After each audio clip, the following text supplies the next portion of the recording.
are here, you're moving in our midst. I worship you, I worship you.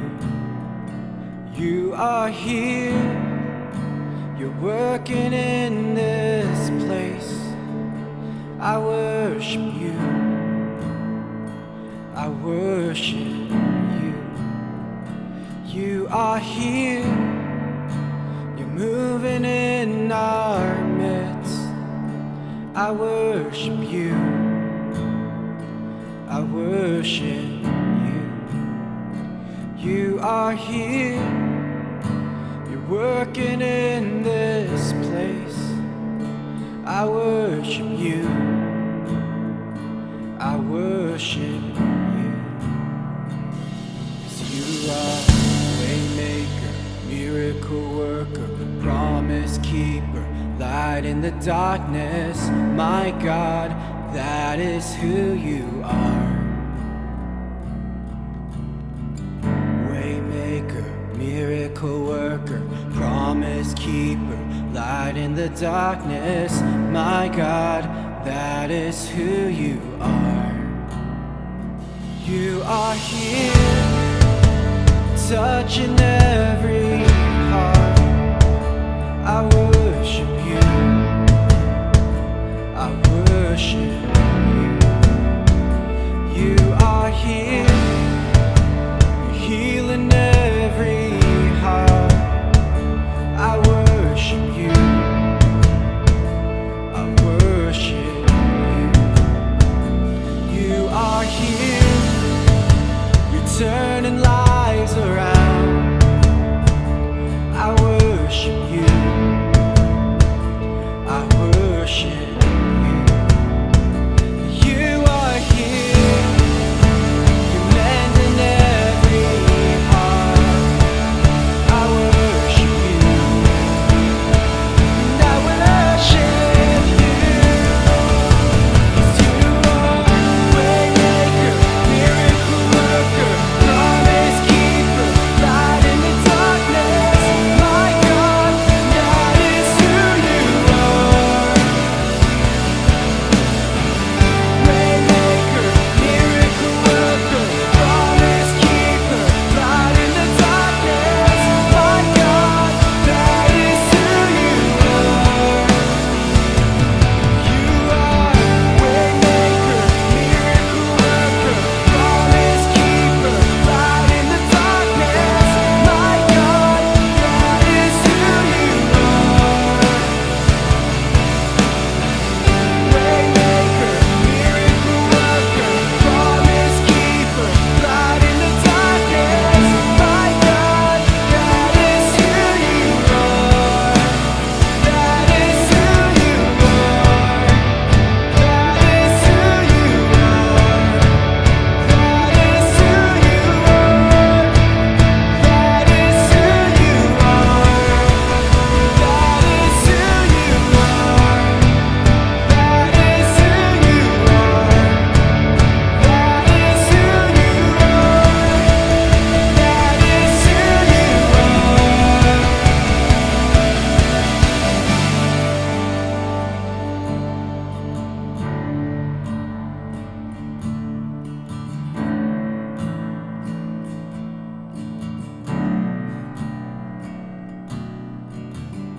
Even when I don't see it, you're working. Even when I don't feel it, you're working. You never stop, you never stop working. You never stop, you never stop working. Even when I don't see it, you're working. Even when I don't feel it, you're working. You never stop, you never stop working. You never stop, you never stop working. Even when I don't see it, you're working. Even when I don't feel it, you're working. You never stop, you never stop working. You never stop, you never stop working. Even when I don't see it, you're working. Even when I don't feel it, you're working. You never stop, you never stop working. You never stop, you never stop. Waymaker, miracle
keeper, light in the darkness.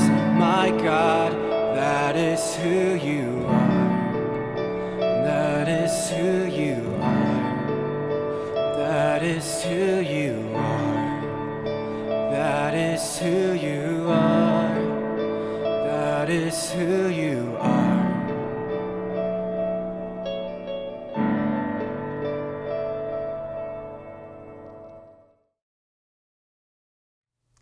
Hello everyone, my name is Bryant and I'm a pastor at Hope Brooklyn up in Brooklyn, New York City. And I'm so excited to be able to share this retreat and this conference with you. I know for many of you, this is probably not what you had pictured or had in mind, especially for you seniors. I know this is something that you probably look forward to all year long. And I know it's not the most ideal situation, and I'm really sad that I can't be with you in person, but hopefully today's message will be able to be something you hold on to and encourages you to love and to walk with Jesus. When Pastor Min first mentioned to me that the theme for this conference was going to be on hope, I found it a little bit odd because I know for a lot of us, we're struggling to find hope. We're struggling to find something to dream of, to look forward to, because it seems like everything in our surrounding situations is chaos. It sounds like everything around us is out of order. It sounds like everything is being disrupted. And so it got me thinking and praying, what can be said that can bring us back to God and to continue to have hope for something that He is going to do and to have hope that He is real and good. And the passage we're going to be looking into is the passage that is the headlining for this conference, Isaiah 40. And in verse 29 to 31, it says, "He gives strength to the weary and increases the power of the weak. Even youths grow tired and weary, and young men stumble and fall.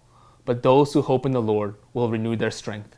They will soar on wings like eagles. They will run and not grow weary. They will walk and not be faint."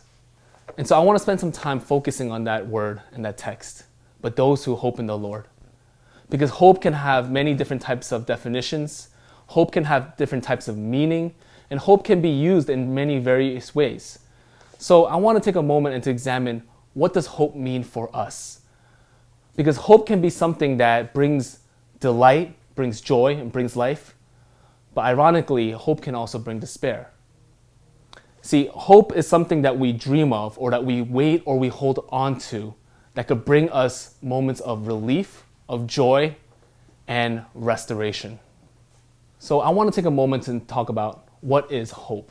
What is hope for us? Because unfortunately, a lot of times our expectations of hope is defined by this idea of prosperity. We think that hope is something that will come and bring aid to help relieve our situation. We think hope is going to be something that fixes our problems. Hope is something that's going to just be able to take away all the discomforts of life so that we can live in a place of pleasure, of joy, and of peace. But a lot of times, when we hold on to this idea of hope, a very prosperity-oriented hope, it takes away from the truth of the gospel. It takes away from what Jesus intended when He said that I have come to bring hope. It takes away from the truth when it says, but our hope is in God. Because when we put our hope in the prosperity of this world, our hope is not in Jesus. Our hope is that something or someone will change our circumstances, the outcome of our life, so that we can live a more comfortable time. When Pastor Min first mentioned to me that the theme for this conference would be hope, it got me to think about a poem that Langston Hughes once wrote. And let me read that to you. He says, "Hold fast to dreams, for if dreams die, life is a broken-winged bird that cannot fly. Hold fast to dreams, for when dreams go, life is a barren field frozen with snow." And especially during this season, when we feel like everything is just not going right, when we feel like everything in the world is in chaos and broken, it's important for us to have hopes and dreams. Especially in a time when we see injustice happening everywhere, in a time when we experience death and loss and sickness, when we're experiencing tremendous amounts of loneliness and separation because of this pandemic, it's important for us to continue to have dreams and hopes. Otherwise, we're going to just live in a continual moment of despair and brokenness and pain and suffering. And so having these hopes and dreams are important, but it's also important to examine what we're hoping for. What are the things that we are dreaming of? What are the things that we're hoping that will be fixed and reconciled in this current situation? And so the passage that you guys picked as a theme verse comes from Isaiah 31. But let me read from 29. Isaiah chapter 40, verse 29. He gives strength to the weary and increases the power of the weak. Even youths grow tired and weary, and young men stumble and fall. But those who hope in the Lord will renew their strength. They will soar on wings like eagles. They will run and not grow weary. They will walk and not be faint. See, that passage, when we just initially read it, it's like, wow, that's so comforting, right? God will give us hope. God will give us strength. But a lot of times when we're in moments in suffering, when we're in moments of trial and chaos and grief, it's hard to always imagine Jesus in control. It's hard to have hope in God when we feel like everything around us is going wrong. And I don't know if you ever experienced a moment where you're having a really bad day, right? Where everything that could go wrong is going wrong from the moment you wake up to the moment you're going to sleep. And then, I don't know about you, but for me, I always have a line in my head that I say, man, I wish I just had a break. Give me a break, right? And I'm just hoping that the situation and things will change. And so when we read this passage in Isaiah, we're like, wow, like God is their comforter. God is the one who strengthens them and gives them hope. But this passage falls in a very interesting part of Isaiah. Because for all the other chapters before, there's this judgment that is coming. And judgment not just because God's an angry God or God wants to punish his people, but there's judgment coming because people have continually broken the heart of God. They've continually disobeyed him and gone to other things. And yet God is still faithful to them, but he's reminding them, hey, listen, something's got to change for you to continue to live a life that is full of joy, full of grace, full of hope. And the way that they've been living is not it. They've been putting their hope in all these different idols. They've been putting their hope in all these different situations. And the funny thing is, in this part of Israel's history, the Assyrians are finally done reigning over the people of Israel. So the people of Israel are finally like, oh man, we have a break. Like we can be comforted, right? We can have peace knowing that we're not under someone's control. But little do they know that there's another empire that's coming that's stronger, that's even more ruthless than the Assyrians. And God is warning them, hey, they're going to be in control. And in fact, they will lead you into exile. You will not have a home, you will not have a land, you will not have a heritage, you won't have a culture, you won't have anything that belongs to you. These Babylonians are coming. But in the midst of this transition, God is telling them, have comfort, have hope. And see, if I'm in that situation, I'm wondering how. When everything around me is failing, when everything around me is broken, when everything around me is not working out, how can I have hope? And I began to examine my own heart, and I realized a lot of times my hope isn't in God, but my hope is in this American Western culture thinking that prosperity and wealth is going to bring us out of troubles. And there's a line from the book in Peter Pan. It says, dreams do come true if only we wish hard enough. You can have anything in life if you will sacrifice everything else for it. And so often we believe and we fall into this thinking that if we dream hard enough, if we wish it enough, if we sacrifice everything, this one thing can make everything whole. See, that is often where we place our hope. Hope is something or someone we believe will come and rescue us in our situation. Hope is something that we believe in will come and restore and fix all things. And unfortunately, a lot of times our hope becomes something that can't keep its promises. For example, in this season right now, you may be hoping, wow, I really wish this virus will end. I really wish this pandemic will end so we can get our lives back to normal. If this virus will go away, all things will be better. If we hope that if this virus can just disappear tomorrow, our life will be back to normal. See, in that situation, our hope isn't really in God. right? We may be asking God, God, can you heal this disease? Can you cure this disease? Can you find a vaccine for this disease?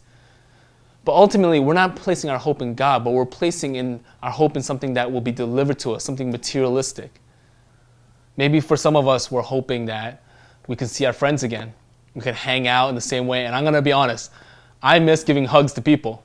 I miss seeing my friends, just hanging out, eating together, right? I miss just being casual. Everything in our life has been disrupted. And so maybe some of us are hoping that will be fixed. Maybe some of us are hoping that this senior year was going to be an amazing year, end of the school year, and then this virus hit and changed everything. For some of you freshmen, this is your first year of experiencing high school, and hopefully this will not be the norm. But it's been a very unfortunate event, an unfortunate series of all these terrible things happening, and maybe we're just hoping for a change. For some of us, maybe we're hoping that we'll be loved.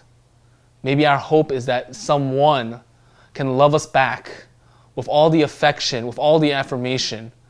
Maybe someone will affirm our identity. Someone will just let us know that they care about us. Maybe that's where our hope is in.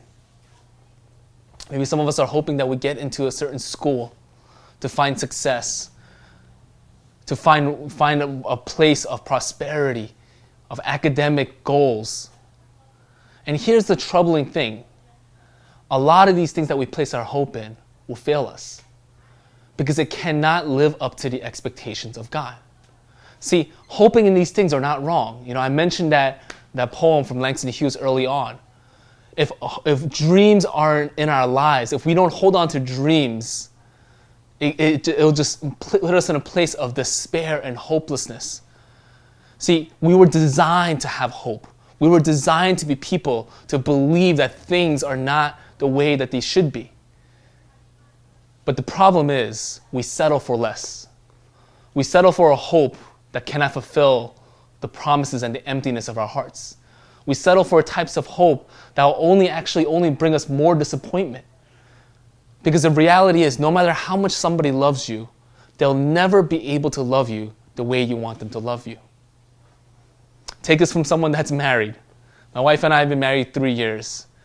And see, if I placed all my hope in my wife, of my identity, I need her to love me this way for me to feel successful, for me to be secure, for me to feel appreciated, it will crush her because she will never be able to live up to those expectations. See, hope is something that we need to have, continue to hold on to, but we need to place it in the right places. Oftentimes, we place our hope in all these circumstances.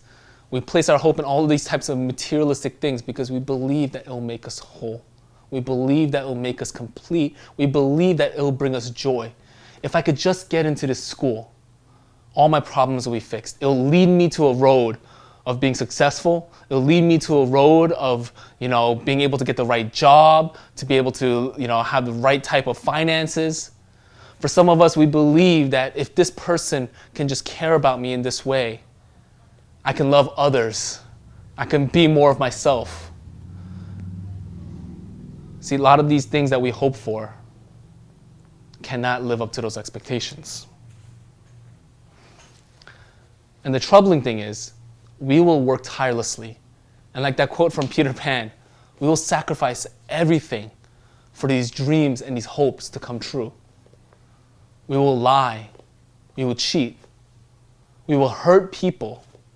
We will try to create a persona. We'll try to create a personality that seems like we're living up to all these expectations. But the reality is we can't. And that's where we come back to Jesus. And this is when we come back to Isaiah. See, the promise of Isaiah in the chapter that we read, see, God is saying, your circumstances are going to be terrible. Things are going to become even worse. Things are going to become devastating. But God reminds his people, I have not changed. I have not abandoned you. See, he's reminding them, place your hope in me. Place your eyes on me. Because once we begin to place our eyes on all these other circumstances and all these situations, it will break our heart even more. And this might sound very terrible, but I want you to just think for a second with me. Just imagine this. what if this pandemic gets worse? There are no promises that things are getting better. See, we're hoping that things will get better because we believe in this truth of prosperity, that we believe that things can just be fixed with a lot of hard work and a lot of money, but what if it doesn't? And let me give you an example from the Bible. Moses. The man suffered in the desert with the people of Israelites. He experienced his great victory delivering his people out of Egypt. He experienced the great miracles. He went out he delivered his people from slavery. But then he wandered the desert decade after decade because the people kept breaking the laws of God. They kept breaking the commandments of God. They kept going against and building idols. And so their stay in the desert just became prolonged. It was extended. And you would think that Moses, the deliverer of the people of Israel, will get to see the promised land. But he doesn't. God actually shows him the promised land and says, not you, but your predecessor, Joshua, will get to see this land. See, a lot of times we think we're going to see the promised land. We think we're going to see the better, the new. But there are times that we won't. See, if our hope is that situations will get better, if our hope is that we'll find just some sort of happiness and comfort because all of the things fall in line to what we want and what we dream of, we're going to be left devastated. In 2 Corinthians, Apostle Paul, and see, this is a man that has suffered a lot. This is a man that if you try to snuff hope out of someone, it would have been Apostle Paul. He has been imprisoned. He has been beaten.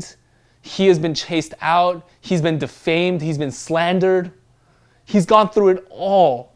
And yet, for some reason, he continues to preach on hope.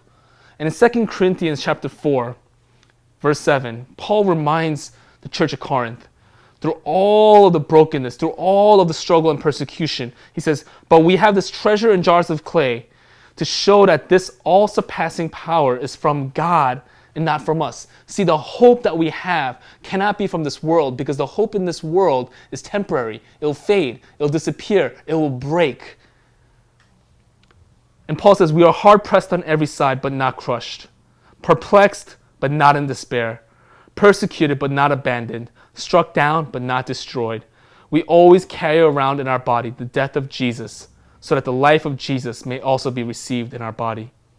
For we who are alive are always being given over to death for Jesus' sake, so that this life may also be revealed in our mortal body. So then, death is at work in us, but life is at work in you. See, isn't that incredible? Paul is not blind. He's not this hopeless romantic, that life is beautiful and life is great. He understands that death is at work. He believes and he acknowledges, and he's seen it, that death is happening. But he also believes there's this unique life, not just the physical life, but the spiritual life of Jesus that is happening in us.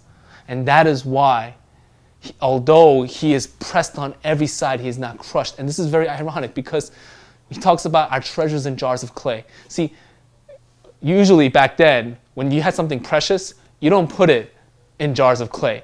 That's the equivalent of us finding gold, right? Or us finding something extremely valuable and putting it in a brown paper lunch bag. No, nobody did that. Nobody put anything precious in jars of clay. But see, that's a deceiving thing. And this is the hope that Christians have that is different from anything in the world. Although we are being persecuted, although we are being mocked, although we are being defamed, although we are being persecuted and chased and crushed, and we feel like all this is weighing down on us, we're not destroyed. We have hope. Because it's not about the circumstances around us, but it's about where our hope is in. And if our hope is in Jesus, there is something that the world can never take away. And there's a famous pastor here in New York City by the name of Timothy Keller. And he writes in his book on suffering something very unique. He says that suffering is something that can never be taken away if our hope is in Jesus.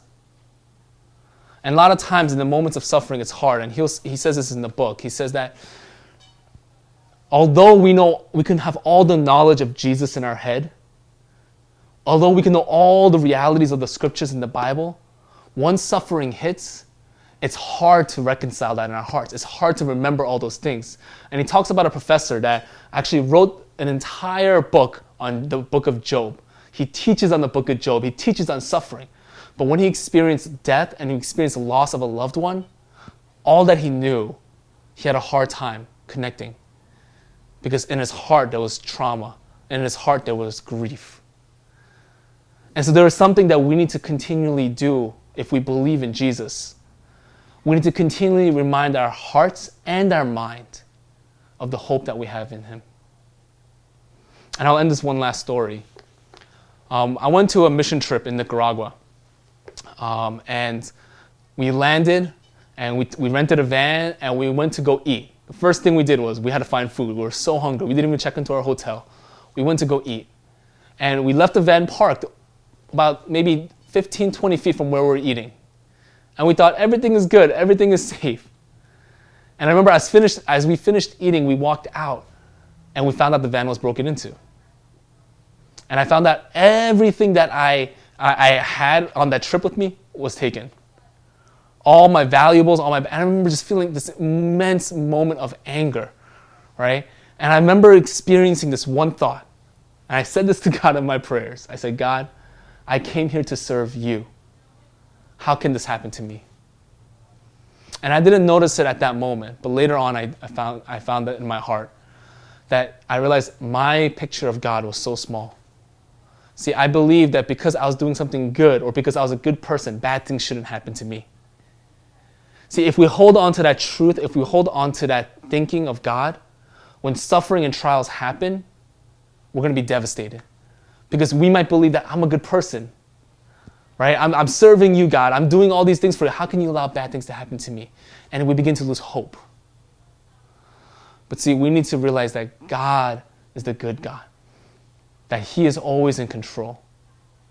And I remember in that moment of just losing hope and not even wanting to continue with the trip, I was so angry, I was so bitter, I was so upset.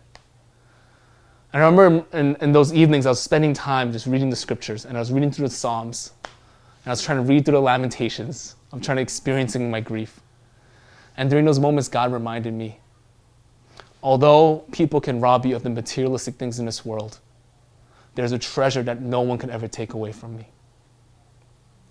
There's a hope that no one else can rob.